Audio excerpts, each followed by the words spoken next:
Une géante rouge, c'est ce que risque de devenir le Soleil sur ses vieux jours. Alors que va-t-il se passer exactement? Bienvenue sur Agora. Aujourd'hui, nous allons parler d'un sujet fascinant, les étoiles mourantes. Vous savez, ces astres qui brillent dans le ciel et qui finissent par s'éteindre en beauté, en laissant derrière eux des traces spectaculaires de leur existence. Il existerait une étoile mourante qui est un volume 2,5 milliards de fois celui du Soleil. Vous imaginez? Incroyable. Accrochez-vous, car vous allez voyager dans l'espace et le temps, à la rencontre de ces géants mourants qui dessinent des spirales dans le ciel. Mais avant, n'oubliez pas de consulter les sources d'informations mentionnées en description de la vidéo. C'est parti. Il se pourrait qu'il y ait une étoile en phase terminale dont les dimensions dépasseraient de façon phénoménale celle de notre modeste Soleil, à une échelle remarquable, approchant les 2,5 milliards de fois son volume. Un géant mourant fait référence à une étoile dans les dernières étapes de sa vie. En effet, une étoile en fin de vie est une sphère pourpre de plasma brûlant, qui savoure les derniers instants de son existence. Les étoiles supergéantes mourantes sont des étoiles très massives qui vont exploser en supernova ou s'effondrer en étoiles à neutrons. Elles subissent alors une implosion rapide et violente qui libère une grande quantité d'énergie sous forme de rayons gamma, de rayons X et d'autres ondes électromagnétiques.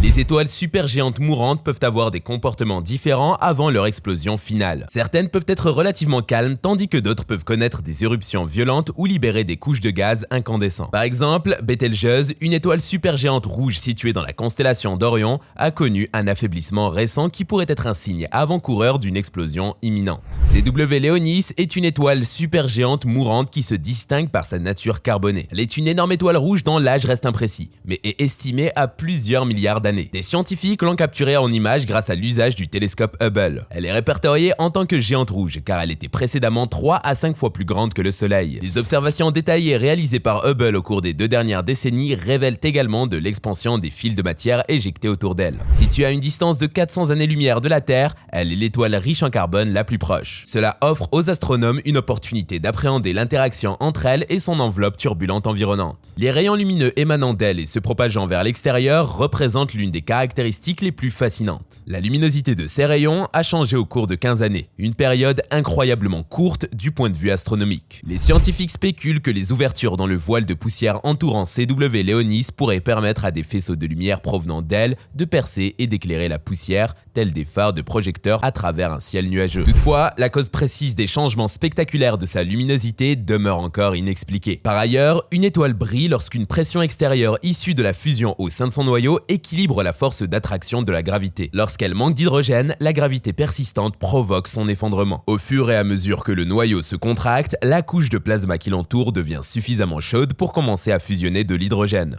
En outre, les pressions et les températures dans le cœur augmentent au point d'enclencher la fusion de l'hélium. Cela génère une chaleur suffisante pour dilater considérablement ses couches externes et la faire enfiler en une géante rouge. CW Léonis arbore une teinte orangée rougeâtre en raison de sa température de surface relativement basse de 2300 degrés Fahrenheit, soit environ 1260 degrés Celsius. Les faisceaux de lumière émettent une lueur verdâtre depuis cette dernière. Cependant, à des longueurs d'onde invisibles dans la plage de l'infrarouge moyen. Explorer l'univers extraordinaire des géantes rouges et plonger dans leur mystère céleste. Une géante rouge est une étoile dans les phases finales de sa vie. Elle se dilate progressivement jusqu'à plusieurs fois sa taille initiale. Une fois arrivée à l'étape de l'étoile géante rouge, elle peut rester dans cet état pendant environ 1 milliard d'années. Ensuite, elle se contracte lentement et se refroidit pour devenir une naine blanche. Des corps denses de la taille de la Terre, les restes d'étoiles, qui émettent seulement une petite fraction de leur énergie originelle. Finalement, après des milliards d'années, elle deviendra complètement froide et ne rayonnera plus d'énergie. Elle terminera sa vie en tant que naine noire, des cendres minuscules brûlées et pratiquement invisibles. C'est donc le destin de notre Soleil, de devenir une étoile géante rouge, une naine blanche et ensuite une naine noire. Examinons donc le sort des étoiles de faible ou moyenne masse, telles que notre Soleil, à mesure qu'elles évoluent vers la phase de géante rouge. En effet, les étoiles produisent de l'énergie en transformant l'hydrogène en hélium par fusion nucléaire. C'est ce processus qui fait que notre Soleil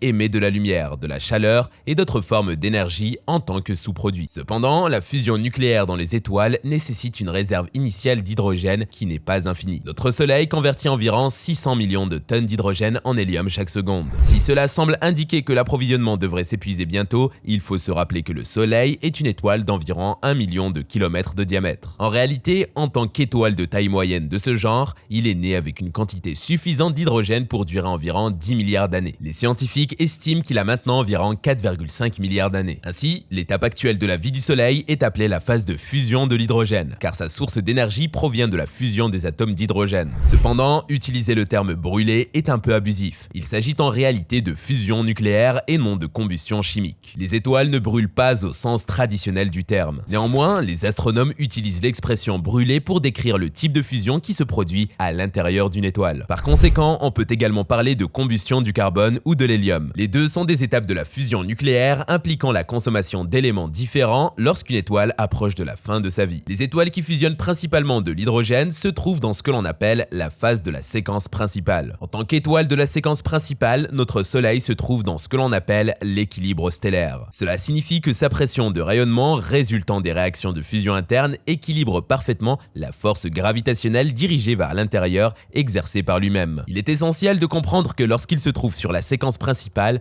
même la consommation de centaines de millions de tonnes d'hydrogène par seconde ne vide pas immédiatement ses réserves d'hydrogène. Seulement 0,7% de l'hydrogène solaire consommé lors du processus de fusion sera finalement émis sous forme d'énergie. Le reste est utilisé pour convertir les noyaux atomiques d'hydrogène en atomes d'hélium. Ce tout petit pourcentage d'énergie a été à l'origine de toute la lumière et de la chaleur que nous avons reçue du Soleil au cours des 4,5 derniers milliards d'années. Finalement, lorsque les réactions nucléaires s'affaiblissent, une étoile commence à se contracter sous l'effet de sa propre gravité. Pendant qu'elle se contracte, sa température augmente, ce qui la rend plus lumineuse. Par ailleurs, dans une étoile vieillissante, cette phase de contraction et d'augmentation de luminosité peut durer plusieurs millions d'années. Le noyau qui se rétracte, se réchauffant sous l'effet de la gravité, transporte davantage d'hydrogène vers son centre, à l'emplacement occupé précédemment par le noyau désormais rétracté. Finalement, les températures et les pressions deviennent suffisamment élevées pour enflammer la coquille d'hydrogène entourant le noyau. Le rayonnement issu de cette nouvelle combustion de la coquille d'hydrogène pousse vers l'extérieur à travers l'étoile, entraînant l'expansion de ses couches externes. Des processus physiques complexes sont à l'œuvre ici, mais les lois de conservation de l'énergie en conjonction avec le comportement de la gravité indiquent que si le noyau de l'étoile se contracte, le reste de l'étoile doit se dilater. Ainsi, cette dernière commence sa transition vers ce que l'on appelle une étoile sous-géante,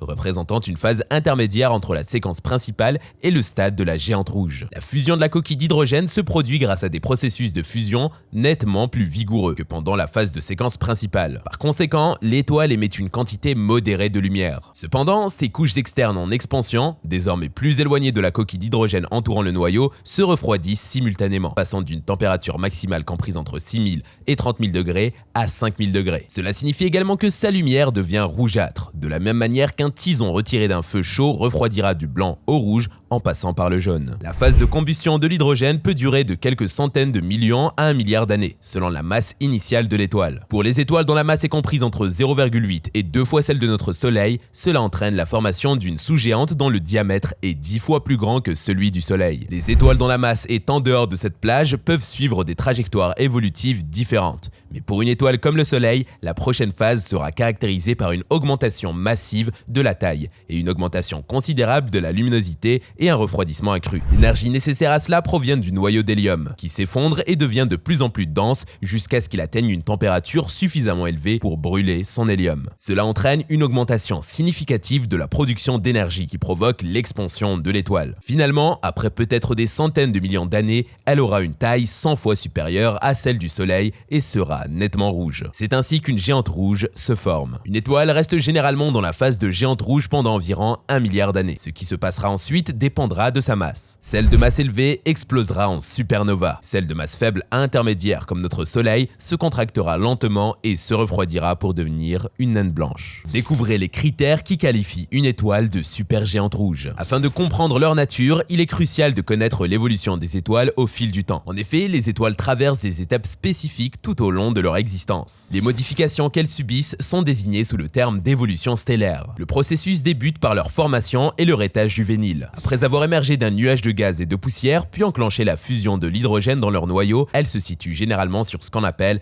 la séquence principale. Durant cette phase, elles maintiennent un équilibre hydrostatique. Cela implique que la fusion nucléaire, dans leur noyau où l'hydrogène se fusionne pour donner de l'hélium, génère suffisamment d'énergie et de pression pour empêcher l'effondrement des couches externes vers l'intérieur. Une étoile de grande masse, nettement plus massive que le Soleil, subit un processus similaire, quoique légèrement différent. Sa transformation est plus radicale que celle de ses semblables au Soleil, et elle évolue en supergéante rouge. En raison de sa masse masse élevée, lorsque son noyau s'effondre après la phase de combustion de l'hydrogène, l'augmentation rapide de la température entraîne une fusion de l'hélium très rapide. Le taux de fusion de l'hélium s'accélère, ce qui la déséquilibre. Une quantité considérable d'énergie pousse ses couches externes vers l'extérieur, la transformant en supergéante rouge. À ce stade, sa force gravitationnelle est de nouveau équilibrée par l'immense pression de radiation qui s'exerce vers l'extérieur, résultant de l'intense fusion d'hélium au sein du noyau. En cours de transformation en supergéante rouge, elle en paie le prix. Elle perd une proportion significative de sa masse dans l'espace. En conséquence, bien que les supergéantes rouges soient considérées comme les plus vastes étoiles de l'univers,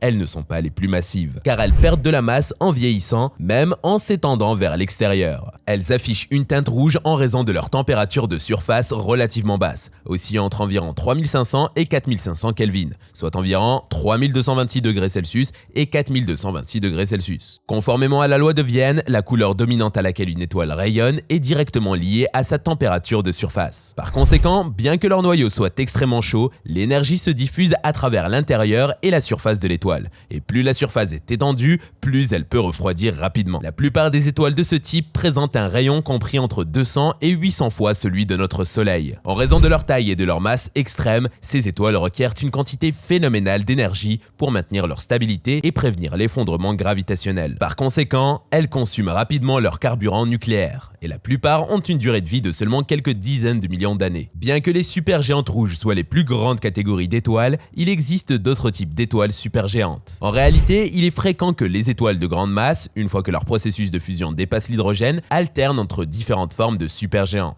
Plus précisément, elles peuvent devenir des supergéantes jaunes en chemin vers des supergéantes bleues, et vice-versa. Les étoiles d'une masse extrêmement élevée sont désignées sous le terme d'hypergéantes. Néanmoins, la définition de ces étoiles est assez vague, car elles correspondent généralement à des supergéantes rouges ou parfois bleues, qui atteignent les niveaux les plus élevés en termes de masse et de taille. Une étoile de très grande masse traverse différentes phases de supergéante en fusionnant des éléments de plus en plus lourds dans son noyau. Éventuellement, elle épuise tout son combustible nucléaire qui maintient son fonctionnement. À ce stade, la gravité prend le dessus. Son noyau est principalement constitué de fer qui nécessite plus d'énergie pour fusionner qu'elle ne peut en fournir, et il n'est plus en mesure de résister à la pression de radiation vers l'extérieur, ce qui entraîne son effondrement. La séquence d'événements qui en découle finit par provoquer une supernova de type 2. Le noyau de l'étoile reste derrière, ayant été comprimé sous l'énorme pression gravitationnelle, formant ainsi une étoile à neutrons, tandis que dans le cas des étoiles les plus massives, un trou noir est créé. Il est fort probable que vous vous demandiez en ce moment même quelle est la distinction entre une étoile géante rouge et une supergéante rouge. Quels éléments différencient une géante rouge d'une supergéante rouge? Voici quelques différences. D'abord, les supergéantes sont considérablement plus grandes que les géantes rouges. Les géantes rouges brûlent à des températures comprises entre 2200 et 3200 degrés Celsius, tandis que les supergéantes présentent une température allant de 3100 degrés Celsius à plus de 19 000 degrés Celsius. En raison de leur masse supérieure, la durée de vie des supergéantes rouges est également plus courte. En revanche, les géantes rouges peuvent subsister entre 100 et 2 milliards d'années. De plus, après leur phase finale, une géante rouge restera sous la forme d'une naine blanche, tandis que les supergéantes peuvent évoluer vers des étoiles à neutrons ou des trous noirs. Il convient de noter que les deux phases, les géantes rouges et les supergéantes rouges, sont des stades que de nombreuses étoiles expérimenteront en fin de vie. La différence principale qui justifie leur classification distincte réside dans leur masse initiale. Nous voici arrivés à la conclusion de cette vidéo. Si les découvertes que nous avons partagées ont éveillé votre curiosité, nous vous encourageons vivement à vous abonner à notre chaîne et à activer les notifications en cliquant sur l'icône de la cloche. Nous sommes impatients de vous retrouver très prochainement pour de nouvelles expéditions intergalactiques sur Agora. À très bientôt.